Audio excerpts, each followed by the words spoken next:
उत्तर प्रदेश के जनपद प्रयागराज से बड़ी खबर आपको बता दें। प्रयागराज के संगम तट पर आज मकर संक्रांति के पावन पर्व पर आस्था और भक्ति का अद्भुत नजारा देखने को मिला। तड़के सुबह से ही श्रद्धालुओं की भारी भीड़ संगम में डुबकी लगाने के लिए उमड़ पड़ी। देश के कोने कोने से आए लोग इस पवित्र अवसर पर गंगा, यमुना और अदृश्य सरस्वती के संगम में स्नान कर अपने पापों से मुक्ति पाने की कामना कर रहे हैं। महाकुंभ के पहले अमृत स्नान का ये दिन साधु संतों के लिए भी विशेष महत्व रखता है।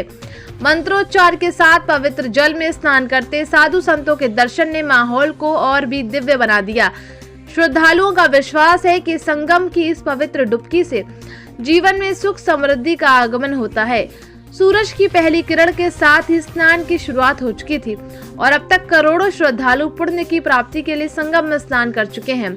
सुबह 10 बजे तक ये संख्या लगभग 1 करोड़ को पार कर गई। पूरे तट पर श्रद्धालुओं की भीड़ उमड़ी और हर कोई इस पवित्र स्नान में शामिल होकर अपने जीवन को धन्य मान रहा है। प्रयागराज का ये नजारा हर किसी को भक्ति और आस्था के सागर में डुबो रहा है। चारों ओर गूंजते मंत्रों की आवाज और जल की लहरों का संगीत मानो सबको इस पवित्र अवसर की महत्वता का एहसास करा रहा है। लोगों के चेहरों पर श्रद्धा की झलक और मन में भक्ति की भावना स्पष्ट दिखाई दे रही है। इस भीड़ के बावजूद संगम तट पर सुरक्षा और व्यवस्था का बेहतरीन इंतजाम किया गया है। पुलिस और प्रशासनिक अधिकारी पूरी मुस्तैदी के साथ श्रद्धालुओं की सुरक्षा सुनिश्चित कर रहे हैं। हर साल की तरह इस बार भी संगम तट पर उमड़ी इस आस्था की भीड़ ने ये साबित कर दिया है कि मकर संक्रांति का ये पर्व भारतीय संस्कृति में कितना महत्वपूर्ण है। आस्था का ये महासागर हर किसी को अपने भीतर समेटे हुए है और हर व्यक्ति यहाँ से एक नई ऊर्जा और विश्वास के साथ लौट रहा है। तो आप भी देखिए इस अद्भुत नजारे को, जहाँ आस्था की हर बूंद में भक्ति की गहराई छिपी है। प्रयागराज से ब्यूरो रिपोर्ट।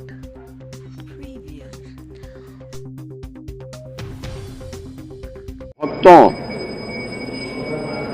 को मकर संक्रांति की हार्दिक बधाई देता हूं।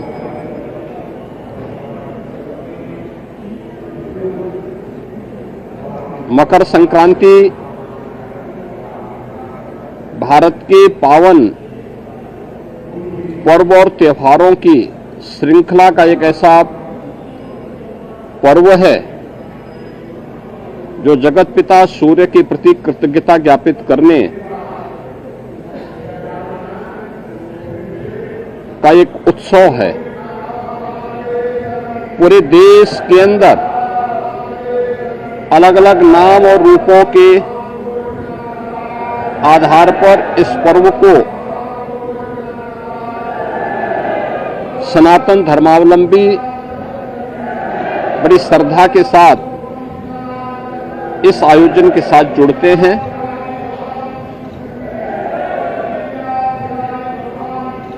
देश के अंदर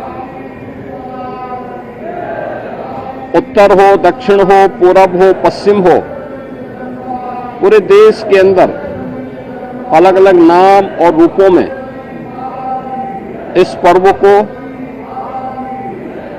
लोग मनाते हैं, इस उत्सव के साथ जुड़ते हैं।